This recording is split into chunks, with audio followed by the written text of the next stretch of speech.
me llega una información de última hora, Mindfactors, que afirma que uno de los 4 miembros de la mesa de este programa se ha comprado un coche de marca china. Y quiero jugar con vosotros a hacer una porra para que intentemos adivinar entre todos quién de los 4 ha sido. ¿Habrá sido Alberto Espinosa quien se ha comprado el coche chino? Fijao. ¿Habrá sido Jesús Callejo quien se ha comprado el coche chino? ¿Quién sabe? ¿Habrá sido Sergio Cordero, no miro a nadie, quien se ha comprado el coche chino? Muy probablemente. Bueno, pues nos dejáis vuestras ideas. ¿Cuándo resolvemos la porra? ¿Al final del programa, por ejemplo? Sí, al final del programa está. No sé. Sí, ahora lo pensamos. Nos dejáis vuestros comentarios en redes sociales y en los... Al final del... Bueno, vamos a empezar el programa y luego lo decidimos.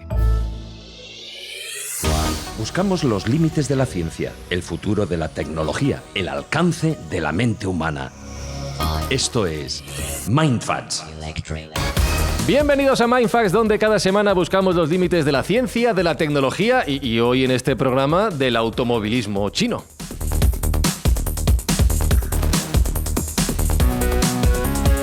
No sé si te veo a ti con un automóvil chino, Espinosa. Pero tú te has comprado un coche hace poco, ahora que lo pienso. Sí, uno rojo. A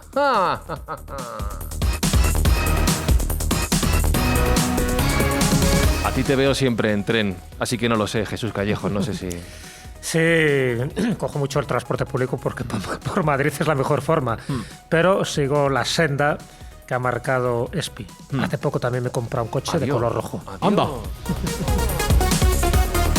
Sergio Cordero, tú siempre te compras muchos cacharritos. Yo sabes que todo lo que sea novedoso me llama la atención y me gusta, con lo cual, ahora que están muy de moda los coches chinos, podría haber sido yo el que se ha comprado uno nuevo, ya veremos. También puedo ser yo el que se ha comprado el coche chino. Puede ser. Puede ser que esté jugando a ocultar mi verdadera identidad. ¿De qué color es tu coche? Es gris. Es gris. Qué triste. Sea lo que sea, y no para comprar coches, lo que intentamos en Mindfacts es obtener ingresos que dedicamos a causas buenas, a causas, no sé si decir que mejores, pero a causas desde luego con buenas intenciones. Definitivamente, en esta fase de la temporada estamos ayudando a la Fundación Clipstra, creo que lo he dicho bien, Fran. Sí.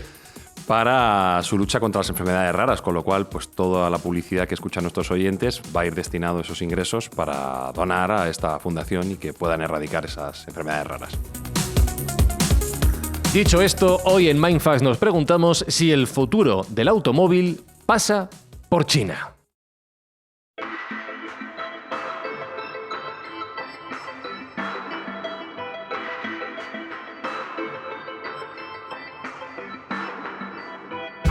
Yo creo que va a ser uno de los temas del año dentro de esta gran guerra comercial que tienen Estados Unidos y China como, bueno, los contendientes al trono del liderazgo del comercio mundial. Por cierto, Espinosa, feliz año nuevo, feliz 2025.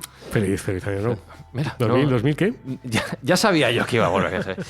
Que está muy centrado en diferentes campos, sí, totalmente, como el liderazgo tecnológico, el liderazgo comercial, como digo, pero uno de los que más se está poniendo en boga es precisamente el sector del automóvil. Hasta ahora los automóviles eran predominantemente europeos y americanos, sobre todo dentro del continente, dentro de Estados Unidos principalmente, que se preciaban mucho de la fabricación y la comercialización de sus propios coches, pero ha llegado China con nueva tecnología, con el desarrollo y el impulso del automóvil eléctrico también, y sobre todo, lo más interesante en este sector, con precios mucho más bajos que la competencia. Esto sobre todo lo vamos a desarrollar en la segunda parte del programa, pero antes, Jesús, que China lidere el desarrollo tecnológico es algo que tú muchas veces, tanto en la Escóbula como en Mindfacts, has contado que se ha repetido en la historia, pero en concreto en el sector del transporte también han aportado mucho durante los últimos siglos.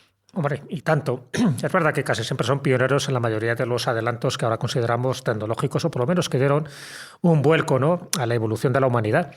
Ellos no inventaron la rueda, pero sí que inventaron muchísimas cosas que dieron, ya te digo, un giro a nuestra concepción, ¿no?, a concepción histórica y evolutiva.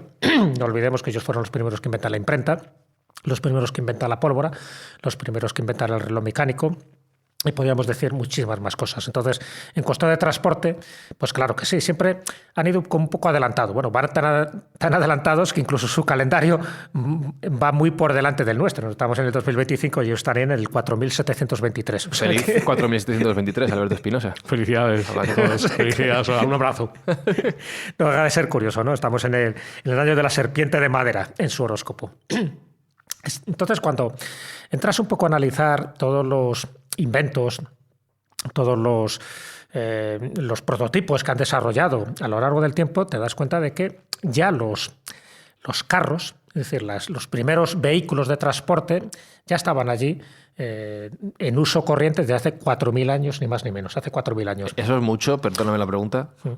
En comparación con otros países. Depende. Ya, claro, por eso. Claro, depende. Estamos hablando de carros tirados, evidentemente, por tracción animal o por tracción humana, ¿no?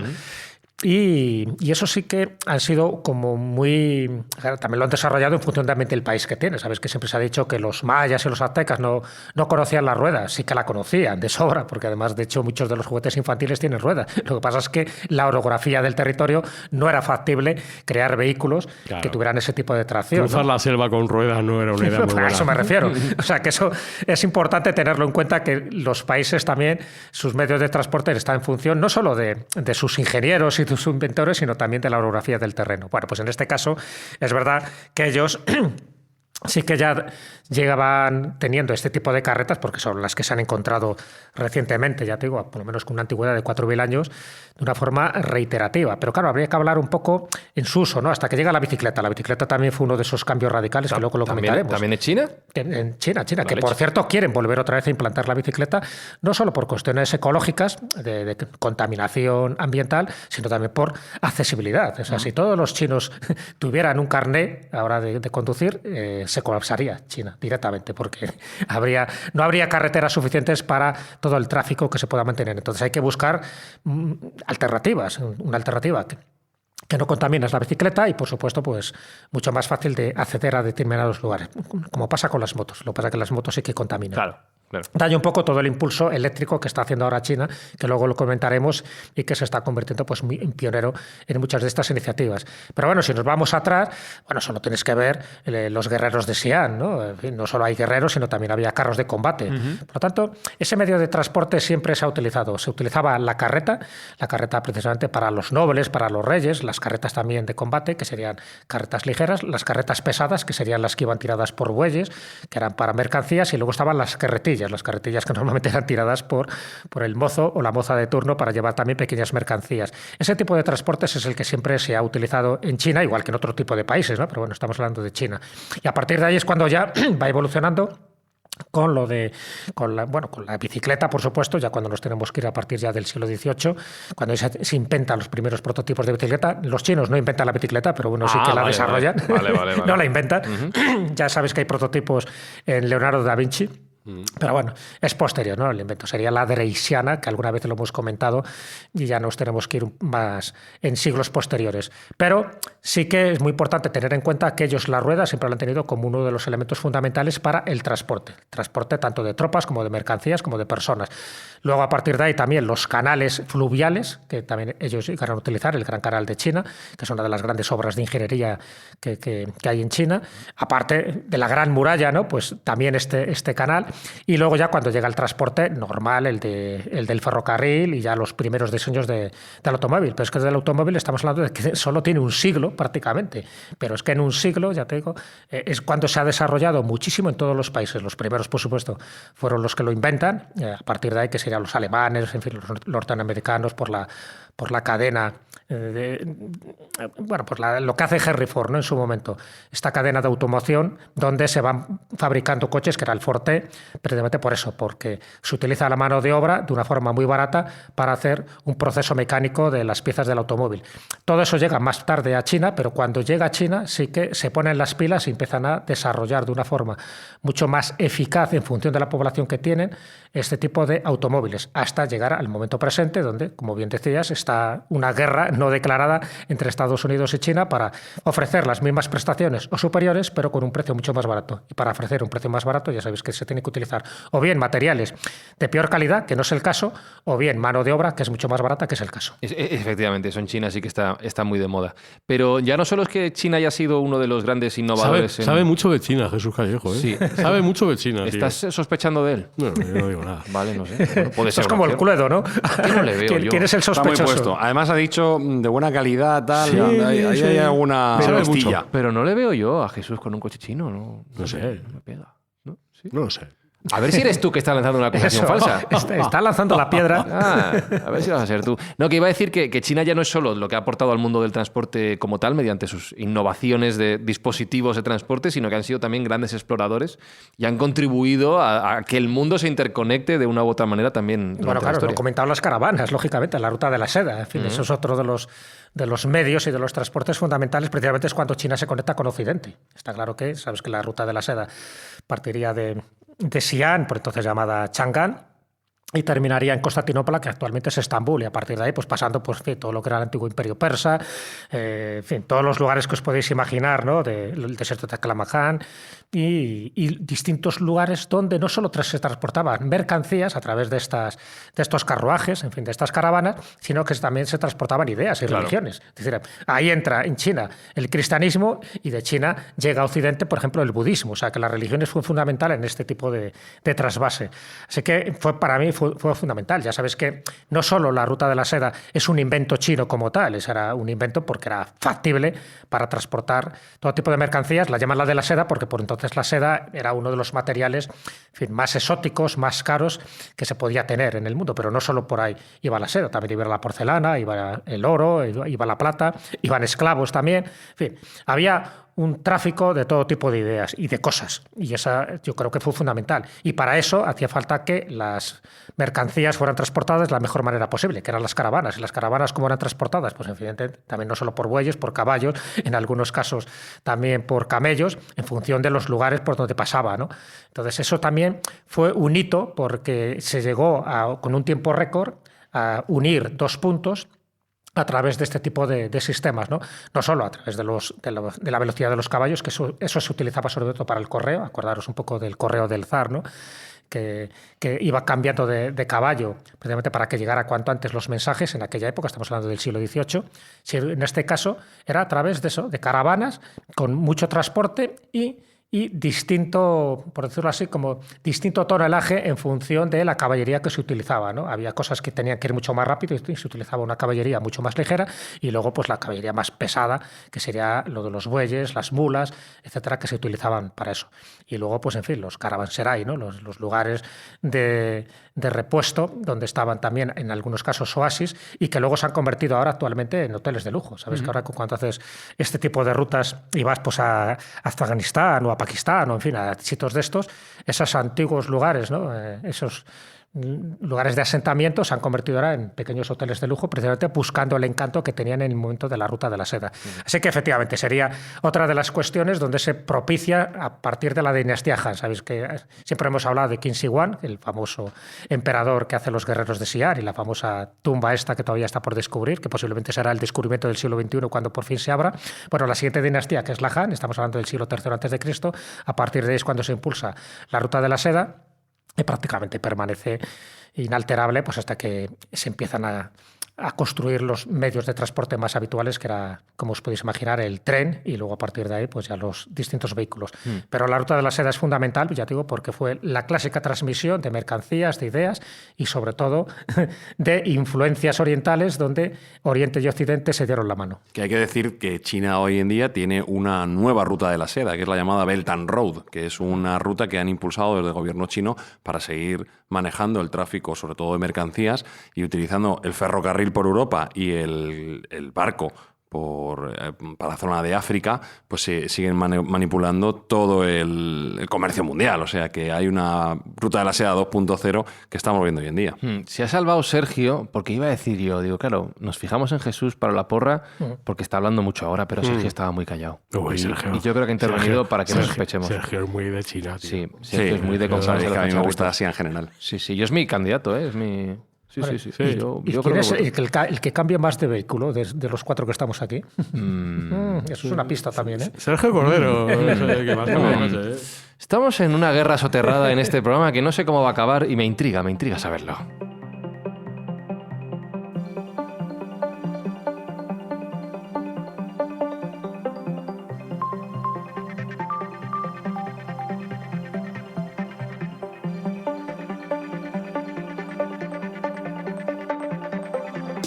Decía Jesús antes, Sergio, que las empresas automovilísticas buscaban ser lo más eficientes y lo más económicas posibles en el proceso de producción de sus coches. Y eso ha llevado a que muchos modelos, bueno, ya no solo coches, sino muchos aparatos tecnológicos se hayan fabricado en China durante las últimas décadas porque era lo más barato, básicamente. Pero China fabricaba sus propios coches, pongamos durante el siglo XX, o también compraba los de Europa y los de Estados Unidos. La industria automotriz de China ha pasado por diferentes etapas. La primera y fundamental es, a partir de los años 50, una producción muy rudimentaria basada en productos soviéticos. Es decir, copiaban los camiones soviéticos y en las fábricas chinas los replicaban, básicamente. O sea, pero tenían marcas propias en los 50. No, todavía no. Se crea la primera marca china, que se llama FAW, y es con modelos, como digo, soviéticos, sobre todo camiones y productos militares, pues se replican básicamente por una cuestión de coste. Como bien hemos dicho, pues sobre todo en los años 50 la mano de obra en China era tremendamente barata y el coste se podía reducir significativamente. Además había una gran abundancia de mano de obra, no había escasez ni mucho menos. China estaba planteando salir de esa pobreza industrial que tenía y se apoya en estos primeros diseños soviéticos que evidentemente eran sus socios ideológicos. Esto va cambiando, ya en los años 60 y 70 aparecen ya nuevas marcas chinas como Great Wall, como Geely, empiezan ya a surgir productos chino nacional que tenía pues unas características mediocres, siendo generosos en el adjetivo. Eran unos coches bastante malillos. Ellos no tenían capacidad innovativa ni tecnológica, ni siquiera know-how de cómo hacer buenos productos, con lo cual, bueno, de ahí que pensemos hoy en día todavía que los coches chinos pues son como de... Sí, tienen ese estigma de cartón piedra. Pero esto no pasa nada porque ya le pasó en su momento a Japón. Japón, cuando comenzó su industria del automóvil, también tuvo ese barniz de coche chapucero. De hecho, en Estados Unidos todavía hay gente que piensa que los coches japoneses son de inferior calidad que los propios americanos, cuando son muy superiores por ajuste, por capacidad, por economía, por eficiencia. Son bastante mejores que los coches americanos en general. Todavía hay americanos que piensan que los coches japoneses pues, son de peor calidad. También pasó con los coreanos. Si recordáis, no hace tanto, en los años 80 y 90, ver un coche coreano en España era un poco sinónimo de, bueno, no sé muy bien qué va a pasar, no sé cómo van a ser estos vehículos, y hoy en día están punta de lanza, tanto a nivel tecnológico como de ajustes, y bueno, pues son productos que se han normalizado completamente en el mercado. Ese estigma lo tienen ahora los coches indios de la India y, claro, y siguen manteniendo el estigma. Todavía estamos pasando esas etapas. Los chinos, yo creo que ya la gente está empezando a normalizarlos y están empezando a ver que los vehículos ni mucho menos tienen esa calidad inferior. Luego hablaremos largo y entendido de materiales, calidades, cadena de suministro. Y quizá lo que dice Jesús, ahora mismo esa fase de mirada con un poco de desprecio, desdén, lo tienen los coches indios, ¿no? Pero un segundo, ¿tú has cambiado tu mirada hacia los coches chinos? No te lo pregunto por nada, por lo que sea. Definitivamente sí. Yo voy a decir una cosa.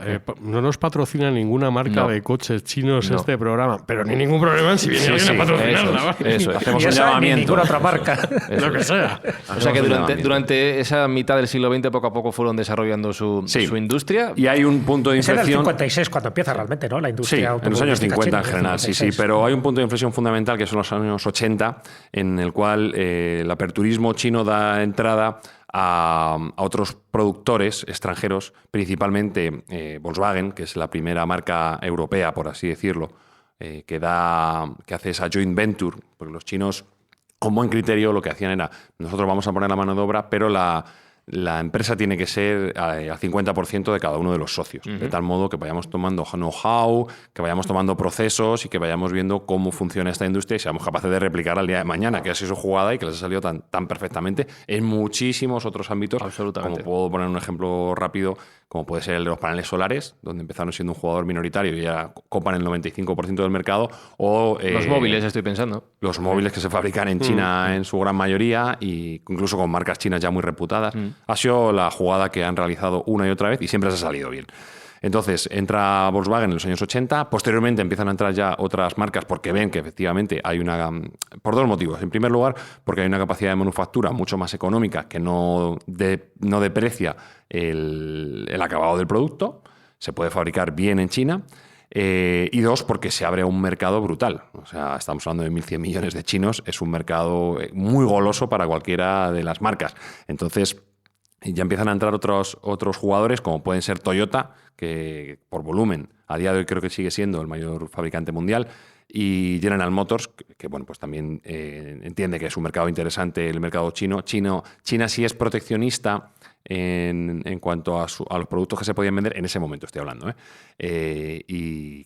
Había una serie de incentivos para comprar el coche chino, que tiene también sentido, puesto que tú tienes que motorizar a una población muy grande que tiene en ese momento una renta económica bastante básica, ¿no? Bastante baja. Entonces necesitas un coche que sea barato, necesitas un coche que sea popular para poder motorizar a estos chinos. Esto es años 80 y 90. A partir de los años 2000 ya empiezan a crearse más marcas chinas con ese know-how que han tenido mediante esta joint venture con los pure players, que se dice en inglés, ¿no? Los jugadores, digamos... sí, los originales, ¿no? Originales, sí. Efectivamente. Entonces empiezan a salir ya otras marcas como, creo recordar que es Geely la que sale, empieza a salir Li Automotive y otra serie de marcas que, bueno, ya veremos que están presentes hoy en día, hasta llegar al punto en que estamos ahora, que hay ni más ni menos que 170 marcas de automóviles chinas. Bueno, claro, si son 1.000 y pico millones de personas, pues tienes mercado para... Sí, pero si nos damos cuenta en el mercado extranjero, fuera de China, digamos global, lo que ha habido es una concentración de marcas. Sí, los grupos han ido intentando sumarse. El ejemplo más claro lo tenemos, una noticia muy reciente, que va a haber una fusión entre pares, entre comillas, entre Honda, Nissan y Mitsubishi. Es decir, el mercado automotriz está tan peleado y tan disputado que lo que se lleva ahora son las fusiones para poder ser más grandes, más volumen, economía de escala y poder sobrevivir. Eso en China no está pasando. China ahora mismo es una matanza y es un mercado tan abierto que, como digo, hay unas 170 marcas distintas. ¿Y por qué pasa eso? Pues hay una cosa que es fundamental. Se pasa de crear coches casi como orfebrería, que era como se creaban en Europa, es decir, con motores de diferentes complejidades, con muchísimas piezas móviles, con unos encajes de ingeniería absoluta, cajas de cambio, transmisiones, es decir, un producto muy, muy, muy complicado, se pasa al vehículo eléctrico. El vehículo eléctrico, que era una amenaza, en China es una realidad. Y el vehículo eléctrico es muchísimo más sencillo de producir que un vehículo de combustión. Entonces, hemos pasado de hacer, como digo, coches casi de autor, de orfebrería, a hacer lavadoras con ruedas. Sí, aparte que si no tienes una industria automovilística potente, como si hay en Europa o en Estados Unidos, no tienes que competir contra la idea dominante del vehículo mecánico, de tracción mecánica de motor normal, y no tienes que vencer esas resistencias al cambio, claro. Claro, los chinos lo vieron claro, vieron que la evolución al coche electrificado, por no decir eléctrico directamente, era algo inevitable, eso iba a llegar. ¿Qué hicieron ellos? Lo que hicieron fue prepararse con un decenio de antelación a lo que está pasando hoy en día, que es una revolución. Hoy en día estamos hablando de que aproximadamente un 25% de los coches que se venden en el mundo son electrificados, o bien híbridos eléctricos o bien eléctricos puros.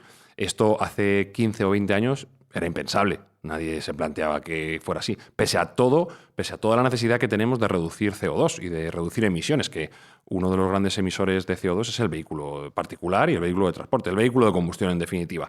Si queríamos reducir ese CO2, que es absolutamente necesario para poder subsistir como especie, uno de los pasos obvios era pasar a este grupo automotriz electrificado. Los chinos sí lo supieron ver y ya se anticiparon, con un impulso importante del gobierno, porque hay que decir que todos sabemos que el impulso estatal es muy importante en China, pero creando la infraestructura de carga eléctrica y dando los incentivos tanto a fabricantes como a consumidores para crear una gran base de vehículos electrificados dentro de China, de tal modo que podrían reducir sus emisiones de CO2, que eran muy elevadas. China era un país muy, muy, muy, muy contaminado, cada día menos, y ahora luego hablaremos para cuándo tienen pensado ellos llegar a un nivel cero de emisiones de carbono. Y por otra parte, para crear una industria potentísima, una industria que pudiera tomar el mundo, como hemos dicho, como otras tantas veces han realizado. Y hemos puesto algunos ejemplos que están a la orden del día. ¿Y cómo se produce ese proceso de exportación al resto del mundo? Porque ya no es solo vencer a los antiguos, como decíamos, a la antigua mentalidad del motor de combustión, que no me salía la palabra antes, sino empezar a competir con las grandes marcas. Lo ha dicho bien Jesús. Hay una cuestión que es clara. Cuando tú te planteas dominar una industria con 10 años de antelación, te permite estar en el carril adecuado del dilema del innovador. El dilema del innovador es aquel proceso que pasan todas las empresas que están consolidadas, en el cual tienen que elegir si seguir atendiendo su modelo actual, que es muy rentable, o cambiar la tecnología disruptiva que está viniendo y que sabes que va a ser incumbente dentro de 10, 15 años, pero a ti ahora mismo no te interesa, conviene, claro. no te interesa abrazar. Y eso le pasó, se me ocurre, a Kodak, le pasó a Nokia, le ha pasado a tantas y tantas marcas que estamos hartos, a Blockbuster, que pudo comprar Netflix por $1 millón y lo desechó. Es decir, modelos muy sostenidos, modelos muy consolidados, que sabes que están abocados al fracaso, pero a ti no te interesa porque matas la vaca que te da leche. Entonces, ese dilema innovador, los chinos no lo tuvieron que pasar, porque ellos no tenían una industria consolidada. Claro. Entonces, pudieron apostarlo todo al futuro y realmente empezaron a especializarse tanto en motores como, sobre todo, y ahora comentaremos, en baterías, donde ellos llevaron unos jugadores muy importantes. Al final, un coche eléctrico no es más que una batería con ruedas. Entonces, había 2 empresas chinas que en los años 80 y 90 empezaron a destacar, que son BYD, Build Your Dreams. Esa es la que me suena a mí, ¿sí, no? Sí, esa es la que yo veo por la calle. BYD era una empresa de baterías muy importante, sigue siendo una de las empresas de baterías más importantes del mundo. Era de baterías. Sí, exclusivamente de baterías. Y ahora, claro, como vuelvo a repetir, una vez que tienes el motor eléctrico, el paso de tener una batería grande a un coche eléctrico es ponerle un motor eléctrico, no tiene más, y unas ruedas. Es bastante sencillo. La barrera de entrada que tenían los coches de combustión interna era altísima. Como digo, hacer un motor, imagínate, V8 con más de 2.000 piezas móviles, pues requería una ingeniería brutal y que, por supuesto, ese know-how los europeos no estaban tan dispuestos a desprenderse. Los coches europeos de alta gama que se vendían en China jamás se fabricaban en China, porque los europeos no querían que se les copiara el know-how. Pero qué absurdo, si tú coges un coche, lo compra el gobierno chino y lo desmonta. Ya, pero saber la tecnología tú puedes desmontar y saber la tecnología que hay, pero cómo hacer esa tecnología ya no es tan sencillo. Es decir, cómo crear las fresas para los pistones, cómo ensamblar, todo el... ¿Podrían hacerlo? Sin duda alguna. ¿Podrían hacerlo en masa y en línea y económicamente? Ya tengo más dudas. Claro, cuando esa barrera de entrada desaparece, porque ya, como digo, los coches eléctricos son muchísimo más sencillos que los coches de combustión térmica. Estamos hablando que un coche eléctrico puede tener 60 piezas móviles y uno de combustión más de 2.000. Joder. Hay una diferencia muy importante. Por eso también los coches eléctricos se rompen menos, porque hay menos cosas que se puedan romper, básicamente. Generalmente tienen una longevidad mayor. Y de hecho hay una leyenda urbana, que es cierta, que dice que los Tesla no tienen mantenimiento. Todos los coches tienen su mantenimiento, ya sabéis, anual o cada X kilómetros. Los Tesla, desde la propia casa Tesla, te dicen que no es necesario hacerle mantenimiento. Yo recomiendo que tenga un Tesla que de cuando en cuando le haga un mantenimiento de forma preventiva, pero la marca no te obliga a hacerlo ni te aconseja hacerlo siquiera. Entonces, los coches eléctricos son mucho más sencillos de conducir, de reparar y de construir, sobre todo. Entonces, el paso importante es, una vez que somos punteros en batería, y aquí, como decía, hay 2 empresas, una es BYD y otra es Cattel, Contemporary Amperex es el nombre de la empresa. Una vez que ya tienes dominado el mercado de baterías mundial, ya poner un patín móvil a esa batería es relativamente sencillo. A día de hoy todavía esas empresas siguen siendo líderes en el ámbito de baterías. De hecho, tanto BYD como Cattel son los 2 máximos proveedores de baterías del mundo a empresas automotrices. Proveen entre el 60 y el 70% de todo el mercado de baterías. Esto es mucho, lo que estamos diciendo. Es decir, tú estás dependiendo de 2 jugadores para tu producto. Ford, Citroën, Stellantis, el grupo Stellantis, del que luego hablaremos, y todos los jugadores, muy pocos tienen la capacidad de tener su propia fábrica de baterías, que conlleva una inversión brutal y una tecnología que no es tan fácil de tener, más la cadena de suministro. La cadena de suministro es la clave. Cuando tú tienes un ecosistema ya montado a nivel industrial en un entorno, es imposible moverlo. Aunque quisiéramos mañana con todo el dinero del mundo montar una fábrica de baterías en Madrid, ¿podríamos realizar esa fábrica? Sí. ¿Podríamos tener los materiales a mano para que esa fábrica funcionase? No. Porque además las baterías tienen un componente que se está intentando minimizar por su coste, que son las tierras raras. Las baterías, hay diferentes químicas dentro de las baterías. Están las de litio ferrofosfato, que son las que se están utilizando más ahora porque son un poco más económicas, tienen menos tierras raras, pero tienen menor densidad energética que las otras químicas, que suelen ser la de níquel, manganeso, cadmio y níquel, manganeso, aluminio también. Entonces, esas son baterías que tienen más capacidad dentro del mismo espacio, que eso es fundamental para los vehículos eléctricos porque ganan autonomía. Claro. pero por otra parte también son más caras. Con lo cual, si tú no estás en China, y esto fue una caída del caballo que le pasó hace poco al director general de Ford, que fue a China a mirar cómo estaba la industria y se llevó un sofocón tremendo, porque se dio cuenta que su empresa es un zombie, está muerto y no lo sabe. Bueno, él ahora sí lo sabe, pero antes no lo sabían. ¿Por qué? Porque si tú no dominas la cadena de suministro, si tú no dominas la capacidad tecnológica, si tú no dominas las tierras raras, estás perdido, no vas a poder hacer nada. Entonces, estamos hablando de que hay una serie de compañías que, como le pasó a Kodak, como le pasó a Nokia y como le pasó a Blockbuster, van a desaparecer más pronto que tarde. Y son compañías muy, muy grandes. Estamos hablando de empresas centenarias, como puede ser Peugeot, como puede ser Citroën, como puede ser Fiat. Esas empresas están en peligro de extinción máximo, que están intentando soslayar mediante alianzas y mediante una prisa desmesurada por desarrollar un producto que tenían que haber desarrollado hace 10 años y que por el dilema innovador eligieron el carril erróneo. Les ha pasado por la derecha. No, es que me estás mirando porque es que me estoy acordando del ejemplo de Kodak, que es muy curioso, no tiene nada que ver con esto, pero bueno. Los tíos son los que desarrollan la patente de la cámara digital. Sí, son los primeros que desarrollan tienen la patente cámara digital de la cámara digital ellos, y alguien con muy poca cabeza en esa empresa dijo: eso es de taraos. Esto guardado, esto guardado en un cajón. Con lo que ganamos nosotros revelando papel y con lo que ganamos con carretes. Vamos a sacar esta mierda. interesa esto, hombre. Y la guardaron en un cajón. Pero Kodak sobrevive. A día de hoy Kodak existe porque todas las cámaras digitales que se fabricaron le pagaron la patente a Kodak. Claro, lo que pasa es que el monstruo que era Kodak ahora es una empresa poco relevante. Sí. No me acordaba ahora cuando estaba comentando la importancia, ¿no?, de las tierras raras. Sabéis ahora la polémica que surge a raíz de la noticia de Trump, que está muy interesado en comprar Groenlandia, ni más ni menos, ¿no? Otra cosa es que le deje Dinamarca. Comprar o hacer algún tipo de negocio que lo consiga mejor en usufructo. Negociar. Tiene los derechos de explotación. Elon Musk tiene una idea que no es hay tierras terrible. raras ahí en Groenlandia. Elon Musk tiene una idea que es pagar $1 millón a cada uno de los habitantes que hay en Groenlandia para que voten en favor de la adhesión a Estados Unidos. Muy bien. Y creo que son 40 millones, pues 40.000 millones de dólares tampoco es tanto, ¿no? Entonces podría ser algo razonable teniendo en cuenta el fin último, que efectivamente es obtener esos recursos que puede haber en Groenlandia y esa capacidad geoestratégica que hay allí. Ahí el patrón. Estoy pensando que dentro de ese escenario de cambio de dominancia dentro del sector automovilístico, conocíamos todas las marcas que has ido mencionando, tanto occidentales como japonesas, pero yo no conozco muchas marcas chinas. BYD, que es la que me sonaba a mi, MG y ya está. MG, esta es otra de las características que tienen ¿Cupra los chinos. es China? Los chinos, no, todavía no. Los chinos son muy listos y lo que hacen es naturalizar su producto. Es decir, compran marcas reconocibles para el usuario de tal modo que no les sorprenda esta nueva denominación. El ejemplo más claro lo habéis dicho vosotros, MG. MG es una marca centenaria. Sí, me suena, claro. Es una marca centenaria británica. Los coches se fabricaban hasta hace no tanto en Reino Unido. Bueno, pues... Era la marca de Boris Garras, MG. Boris, correcto.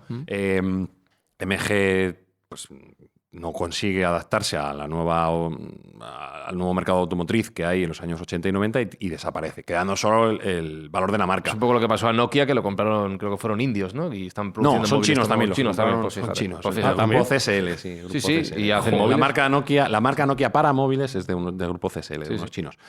Nokia subsiste en el ámbito de las redes, donde todavía es un jugador importante.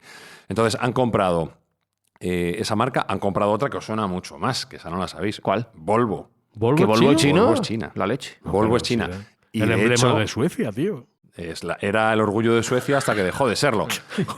Hasta que el dinero manda. Me cago en la Entonces, leche. es verdad que los chinos, que son inteligentes y ya sabemos que están dominando el mundo, no obstante, dejaron una representación dentro de Volvo muy sueca. Es decir, el CEO todavía sigue siendo sueco, si no recuerdo mal. Los comerciales son altos y rubios, pero nada más, ¿no? Bueno, las decisiones no se toman en Suecia. Claro, te lo digo así. Claro. Entonces, Volvo, a su vez, esto le ha valido también para crear una alianza con estos fabricantes chinos. Creo que es Geely el grupo que está detrás de Volvo, si no recuerdo mal.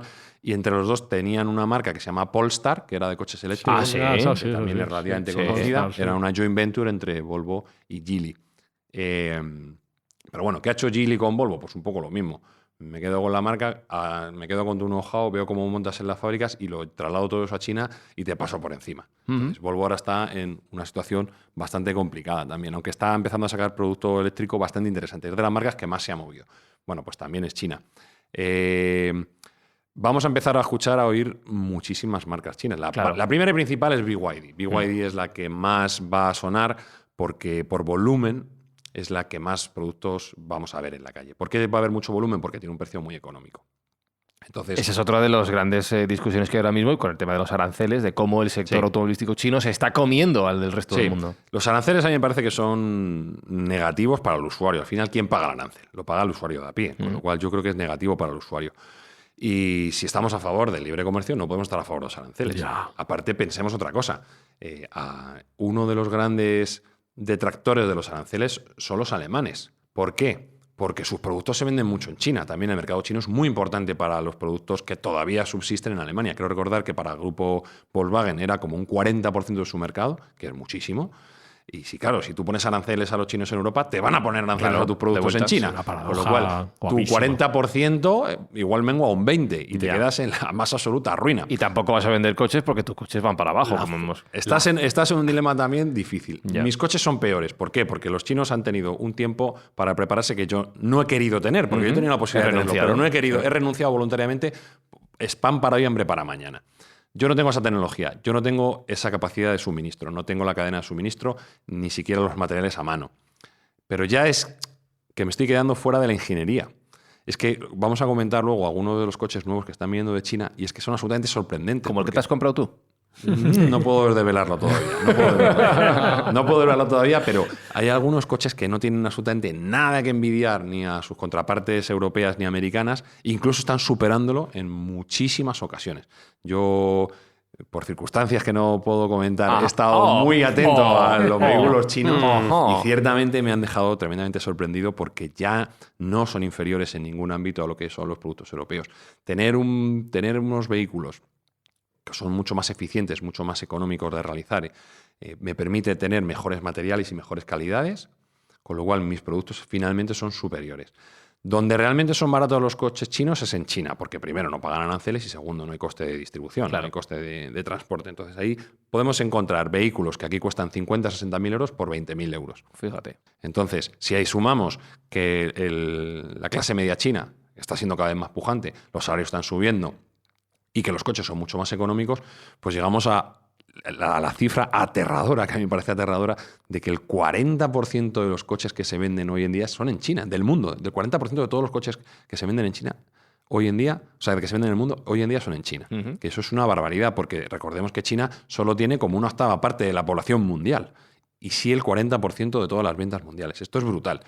Pero si vamos a otro dato, que es todavía más perturbador, como diría Luisito Comunica, hace 20 años los coches de marca china eran solo un 10% de los vehículos mundial. Hoy en día son el 30% de los subiendo, claro. Y subiendo casi exponencialmente. Entonces, vamos a llegar a un punto en que o las marcas tradicionales reaccionan y lo tienen difícil, o nos va a pasar, nos va a quedar un mercado como el mercado de los paneles fotovoltaicos o de los teléfonos móviles. Es decir, mercados donde los jugadores fuera de China son ridículos. Solo hay una aldea gala que resiste ahí, y no es gala, y es americana, que es Tesla. Y Tesla también tiene sus propios problemas, porque Tesla fabrica en China, una de sus 3 grandes fábricas está en China, la otra está en Estados Unidos y la última en Europa, en Berlín. Entonces, Tesla también se ve abocada en un problema porque ahora Elon Musk tiene un acuerdo con Trump que quiere que los vehículos que sean americanos se fabriquen todos en Estados Unidos. Vamos a ver cómo lo concilian. Yo estoy seguro de que llegarán a un acuerdo porque para eso son los mejores amigos ahora mismo. Ya. Pero desde luego que también a Tesla se le plantea un problema. Pero las baterías de los Tesla son chinas. Voy yo. No todas. Hay que decir que no todas. Se estima que un 80% a día de hoy de las baterías de Tesla son chinas. El 20% las fabrican ellos. Ya. Ellos tienen una tecnología que se llama 4680, que es una tecnología propia, y sí que están fabricando algunas de sus baterías. Pero el 80% son de proveedores, estos proveedores que os he dicho, de BYD y de KTL. También hay algunos otros proveedores menores por incumbencia, en tanto en cuanto tienen unos precios más altos, que son Panasonic, que son japoneses, y LG Chemical, que son coreanos. Todavía hay yo creo que... LG, la marca de televisiones. LG es un conglomerado muy grande que hace desde casas hasta baterías, pasando por teléfono móvil, ya sabemos todo, ¿no? LG tiene una pata muy importante industrial de baterías y también suministra a diferentes marcas de vehículos eléctricos sus baterías. Siendo Panasonic, digamos, el Mercedes, vamos a seguir con ejemplos de coches, el Mercedes de la batería serían las Panasonic, serían las mejores y más caras, y luego estarían, pues eso, las chinas, que se están poniendo muchísimo las pilas, tienen algunos diseños de batería que han innovado tremendamente, por ejemplo, el diseño Blade de baterías Blade, que es de BYD, fueron las primeras baterías que no se incendian ante un colapso. Eso viene bien. Sí, viene fenomenal. Sí, es un golpe. Viene fenomenal. No son las únicas innovaciones que están teniendo. Ellos están manejando el mercado mundial de las baterías, pero están también muy avanzados en otros ámbitos que son absolutamente esenciales para el futuro que viene del coche. Por ejemplo, el coche autónomo. Recordemos que China tiene sus reglas propias, no están tan limitadas como las nuestras, si el gobierno lo quiere. Entonces, tienen una capacidad mucho mayor para probar nuevas iteraciones de software de conducción autónoma. Y tanto es así que cada una de las marcas chinas, que luego comentaremos, podemos ir ganando alguna, por ejemplo, ya hemos dicho BYD como una, Zeekr sería otra, Li Automotive sería otra, NIO sería otra. Bueno, pues todas ellas tienen su propia suite de conducción autónoma que aparentemente va un paso o dos por detrás del autopilot de Tesla, pero con el volumen de inversión que están realizando, dentro de poco podrán llegar a ese nivel. Yo el otro día vi un vídeo de una moto, tío. ¿De una moto autónoma? Una moto. Que no se cae, ¿verdad? Que no se cae, que va a buscar, pues como las que tú alquilas, de Cultra o de marcas españolas de motos eléctricas, que te va a buscar a tu sitio ya sola, y no se cae la moto. Ajá. Yo flipé, digo, pero esta gente está en el siglo XXIV, tío. Esto... Sí, de hecho los coches chinos eléctricos tienen ya la capacidad de aparcarse solos, es decir, tú vas al centro comercial, te bajas y el coche va a buscar el aparcamiento solo y de buscarte solo, que esto Tesla también lo tiene con una función que se llama AS, culo, que se llama Actually Smart Summon,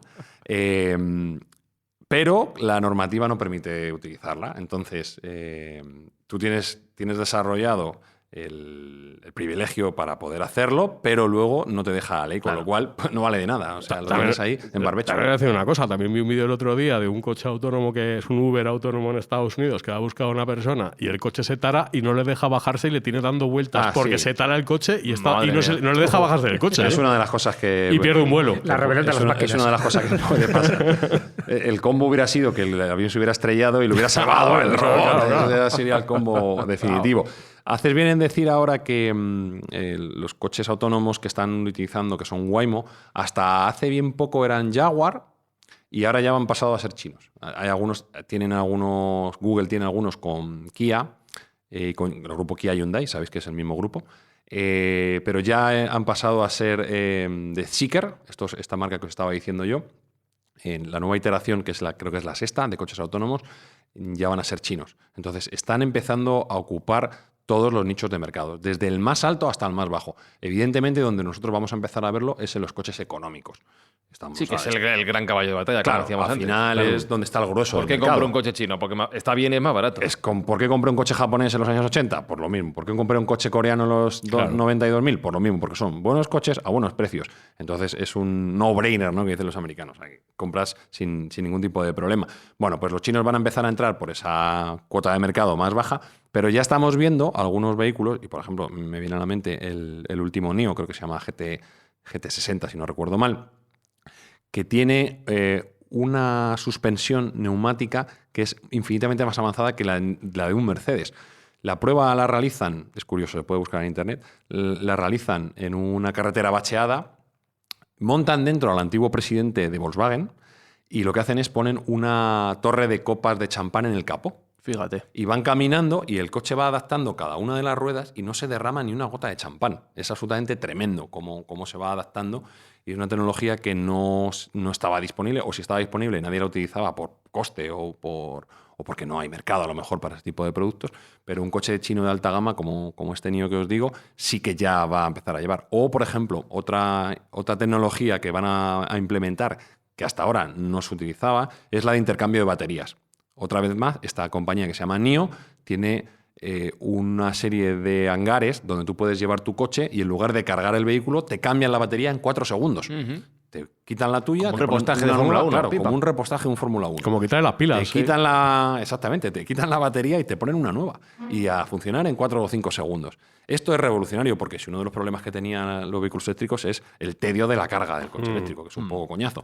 Pero una vez que estás quitando ya ese tipo de problemas, pues va a ser mucho más asequible y vas a vencer muchísimas más resistencias. Entonces, ya los chinos no se distinguen solo por ser más económicos, que lo son, sino que son más tecnológicos y más ingenieriles, si se me permite la expresión, que lo son. Entonces, os podéis imaginar el pánico que está corriendo entre las marcas clásicas. Claro. Volkswagen, tremendos problemas. Ford, tremendos problemas. El grupo Stellantis, en caída libre en bolsa, porque no ven un futuro, porque el modelo tradicional del coche de combustión era tener lo que se llaman OEMs, ¿no? Que son diferentes proveedores que te dan a ti distintos suministros y tú los ensamblas. Vale, pues uno te da la centralita, otro te da la pantalla, otro te da el volante. Eso ya no vale, porque el software que maneja cada uno de esos componentes es distinto. Si tienes 150 proveedores distintos, como se pueden tener para un coche, y así lo confesó el CEO de Ford, 150 idiomas distintos dentro de tu coche. Si yo quiero cambiar uno de ellos, no puedo, aunque tenga, digamos, la propiedad del coche, la propiedad intelectual del coche. Pero como hay esos proveedores que tienen a su vez ese software distinto, son 150 idiomas distintos que están hablando. Eso no te permite avanzar al ritmo que hoy en día están utilizando proveedores chinos que son fabricantes de todas sus piezas. Por ejemplo, los BYD son muy baratos y muy buenos, y el 95% de las piezas las fabrican ellos mismos, verticalmente. O sea, es un modelo muy parecido al de Apple, es un modelo muy parecido al de Tesla. Son modelos que están testados, que funcionan en el mercado. Te permite ahorrar costes, te permite minimizar fallos y problemas de software y ser muy eficientes y muy ligeros a la hora de fabricar. Entonces, esta es un nuevo paradigma dentro de la fabricación de los vehículos que va a llevar a que el que no se pueda adaptar a esto va a morir. Totalmente. Estamos en una extinción masiva de dinosaurios y el meteorito que está cayendo son los chinos. Y entonces, porque ya nos vamos a tener que aprender todas las marcas chinas, que luego, aparte me imagino que irán cambiando, que esto va a ser un lío. Hay 170, con lo cual hay muchos. No tanto, No se absorberán unas a otras. Claro, o luego cerrará una y aparecerá otra. El mercado. Entonces, ¿cuáles son así las Las más? principales con las que os tenéis que quedar son BYD, ¿Sí? NIO, Li Auto, Li, y yo diría que el grupo Geely en general, como tiene sus propias marcas, también van a llegar. Luego hay otro grupo que se llama Leapmotor, que ha sido participado por Stellantis, por el grupo Stellantis, y ese le vamos a ver también. En el caso de NIO vamos a ver distintas marcas. Están jugando también a crear sus propias marcas a crear submarcas dentro de su propia marca. Aquí vamos a ver del grupo NIO una que se llama Firefly, que es en castellano, ¿cómo sería Firefly?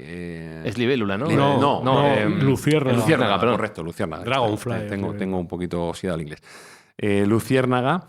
Y ese va a intentar atacar el nicho de los coches pequeños, pero resultones. El nicho que a día de hoy trabaja, por ejemplo, Mini, ¿vale? Ese nicho es el que va a intentar atacar. Claro, va a ser mucho más económico que un Mini, con unas prestaciones muy parecidas y con unos acabados que no tienen nada que envidiar a los europeos. Entonces, si te dan un coche muy parecido por un 30 o un 40% menos, claro, tal y como están los precios de los coches, porque no nos olvidemos también que la inflación mundial ha hecho que los precios de los coches se dupliquen en el periodo de 10 años. Tú antes podías comprar un buen coche por 18.000 euros, ahora buena suerte comprando un coche por ese importe.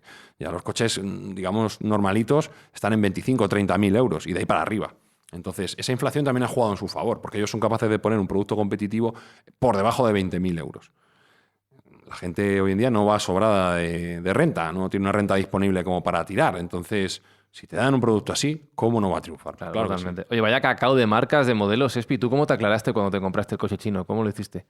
¿Cómo... ¿Tú te crees que voy a caer en una trampa tan burda como esa? Es que mi labor es... Tío, lo que estoy pensando es qué paradoja es que la meca, la ceca del capitalismo y del mercado libre le ponga aranceles al sistema comunista, tío. Me parece de locos. De puto hay locos. otra paradoja muy curiosa. ¿A quién nos iba a decir esto, tío? Hay otra paradoja muy curiosa. Para luchar contra eso hay que poner aranceles. A la vez de los aranceles te quito los aranceles si pones la fábrica en mi territorio. Bueno. Es decir, antes los europeos se pegaban por poner fábricas en China y ahora ruegan a los chinos que pongan fábricas. Traer una fábrica aquí para que yo pueda emplear a mis desempleados. Estamos muertos. Como... Es el cambio de paradigma absoluto. Ahí se ve que China ha dado la vuelta a la tortilla y ahora son los reyes del mundo. Comunismo capitalista, lo cual no deja de ser una contradicción de sí mismo. Yo nunca he visto más capitalismo que en China. Yo cuando estaba en China me ha parecido un capitalismo que es exacerbado y que es hasta obsceno, ¿no? Sí, las tiendas de lujo con colas, una exposición de la riqueza que aquí en Europa, por supuesto, no se ve. O sea, que de comunistas yo creo que tienen poco. Eso también lo vi en Vietnam, ¿no? Muy comunista y tal, pero luego hay un capitalismo allí a ultranza, vamos. Oye, has dejado un tema pendiente para el final de este episodio, que es la cuestión ecológica. ¿Realmente crees que el desarrollo del coche eléctrico de China para el resto del mundo, pero en general en el mundo, aunque el ejemplo es China en este caso, va a contribuir a resolver el problema de las emisiones de carbono? Ellos tienen como objetivo llegar a la neutralidad en CO2 en el año 2060. ¿Vale?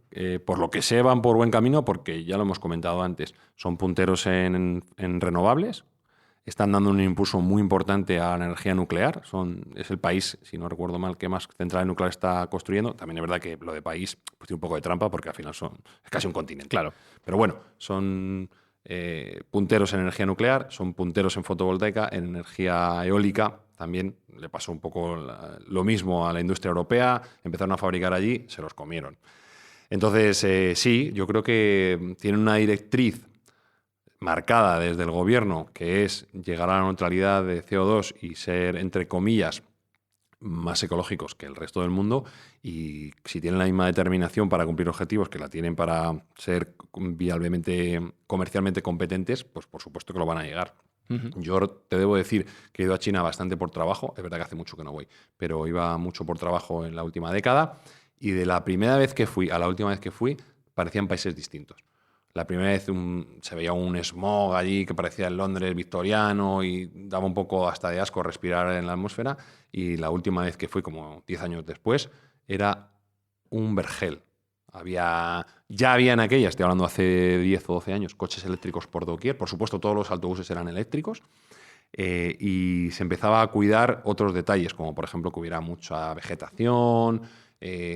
Dieron el paso también a las bicicletas eléctricas, fue el primer sitio donde yo las vi masivamente. Entonces sí que están intentando mejorar su entorno. Los chinos no son tontos, ellos no quieren vivir en medio de un vertedero, claro. Quieren vivir en medio de un paraíso. Y lo están consiguiendo. Tienen la ingeniería, tienen los recursos y tienen la economía. Hay muchas diferencias. Hong Kong o Macao, por ejemplo, ahora ya con la nueva... Bueno, a mí, durante mucho tiempo Hong Kong fue mi ciudad favorita del mundo.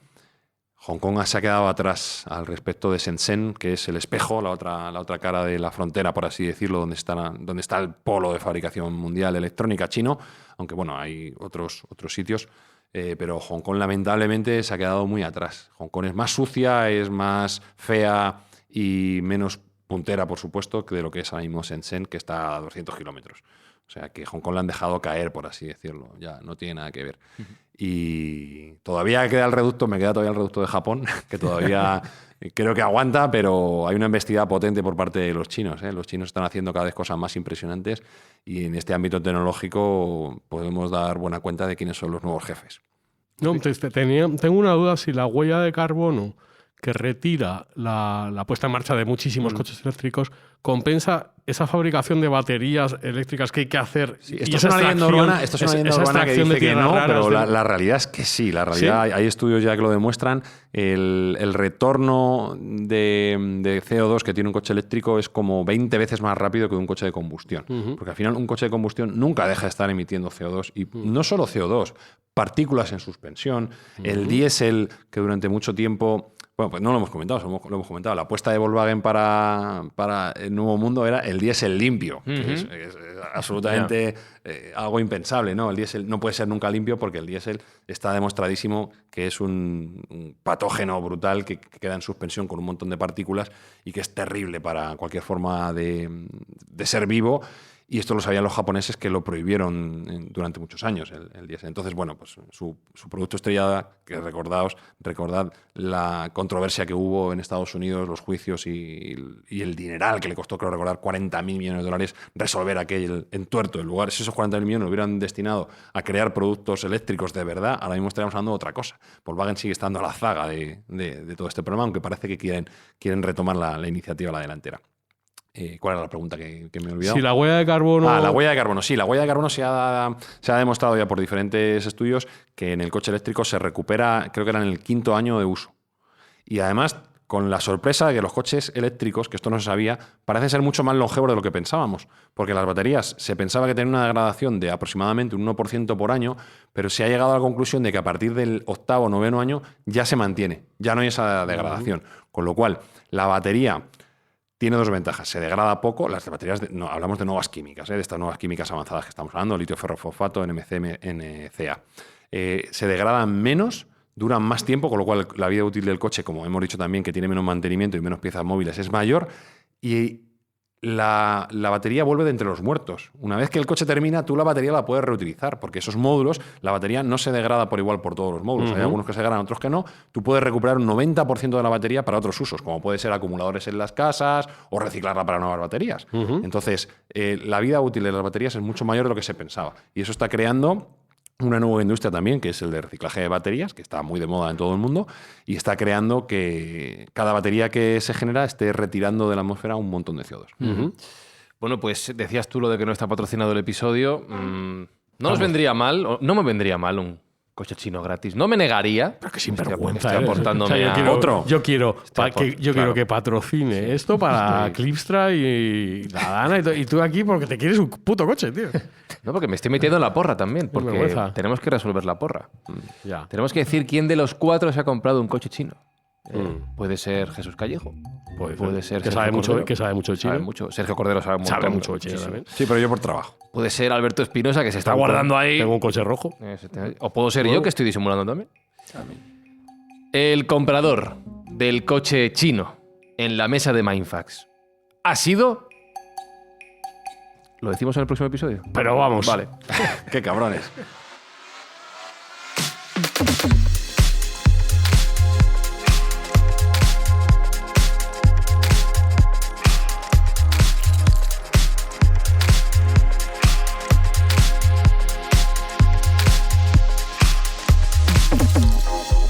¿Has sido tú, Alberto Espinosa? Hasta la semana que viene. ¿Has sido tú, Sergio Cordero? Quilosa. Puede ser, ya veremos. ¿Quién será? Recuérdanos a quién vamos a donar el importe. No me deja quedarme con el coche Espi, así que a quién vamos a donar el importe de patrocinio. El futuro patrocinio de esas marcas chinas que meterán en este episodio, y sería muy gracioso que en la publicidad saliera alguna. Por favor. Sí. Va a ir destinado exclusivamente en esta fase de la temporada a ayudar a la Fundación Clipstra, que está luchando contra las enfermedades raras y que queremos que esas enfermedades desaparezcan, igual que queremos que desaparezca el CO2 y la contaminación. Bueno, yo no me niego a esas prebendas, lo tengo que dejar alto y claro, y os animo a que hagáis vuestra porra de quién de los 4 ha sido que se ha comprado el coche chino a través de los comentarios del podcast en Spotify, en Apple, en iVoox, en Twitter, @mindfax_, o pues no sé, donde nos queréis hacer llegar un mensaje, ahí estaremos. Saludos de Fran Zuzquiza y en 7 días volvemos con la resolución de este enigma aquí en Mindfax. Chao, chao, chao, chao, chao. Mindfacts llega cada semana a tus oídos a través de Spotify, Apple Podcast, iVoox, Google Podcast o tu aplicación favorita. Búscanos en redes sociales. Somos Mindfacts. Nos comen los chinos, nos comen los chinos, nos comen los chinos.